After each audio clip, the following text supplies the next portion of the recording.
on se retrouve pour parler de l'accord du verbe avec son sujet.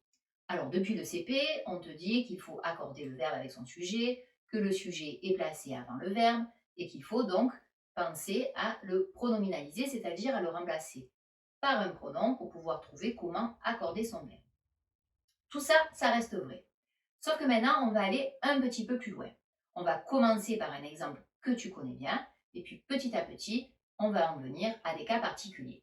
Alors, regarde bien ces exemples. Les roses et les jonquilles poussent vite. Ici, le verbe, c'est pousse. Et on a dans cette phrase deux sujets pour un verbe. Nous avons les roses et nous avons les jonquilles.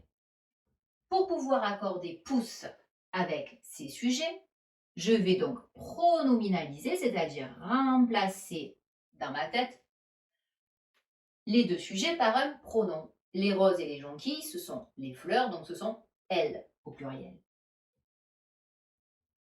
Et là, je me dis, avec elles au pluriel, je sais que pousse est conjugué au présent de l'indicatif, il faut donc ENT à la fin. Voici donc comment je peux accorder plusieurs sujets avec un verbe. Je pronominalise. Parfois, il peut y avoir un seul sujet pour plusieurs verbes. C'est le cas ici. Les chiens grognent, aboient, puis se couchent. On a ici trois verbes. Grogne, aboie et se couche. Mais nous avons un seul sujet. Ce sont les chiens qui font tout ceci. Et les chiens, si je pronominalise, que je remplace par un pronom, c'est ils au pluriel. Et voilà, et donc avec il, je sais que j'ai ENT au présent de l'indicatif. Voici donc. Pour l'instant, pas trop de cas particuliers.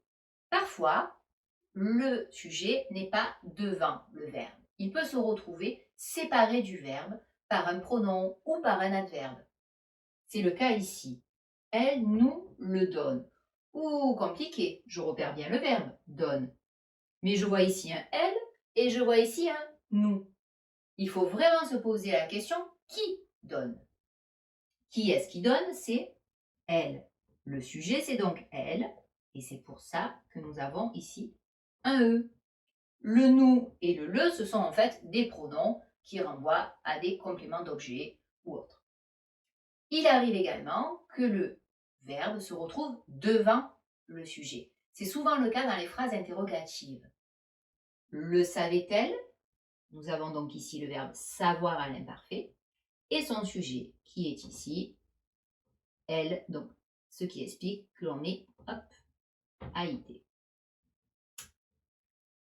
Enfin, dernier cas que nous allons voir ensemble, parce que maintenant tu as grandi et que tu peux bien étudier certains accords, c'est le cas où nous avons, comme ici, plusieurs sujets pour un seul verbe, mais ces sujets peuvent être repris par un pronom.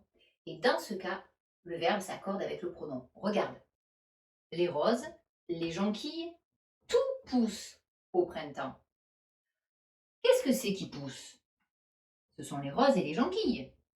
Normalement, je devrais avoir ENT ici, comme j'avais ENT ici. Eh bien non, parce que le sujet de pousse, ce n'est plus les roses, les jonquilles, c'est tout.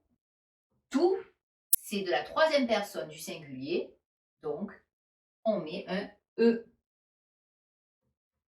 Voilà, maintenant tu vois qu'il faut être bien précis et bien observateur pour comprendre comment accorder un verbe avec son sujet.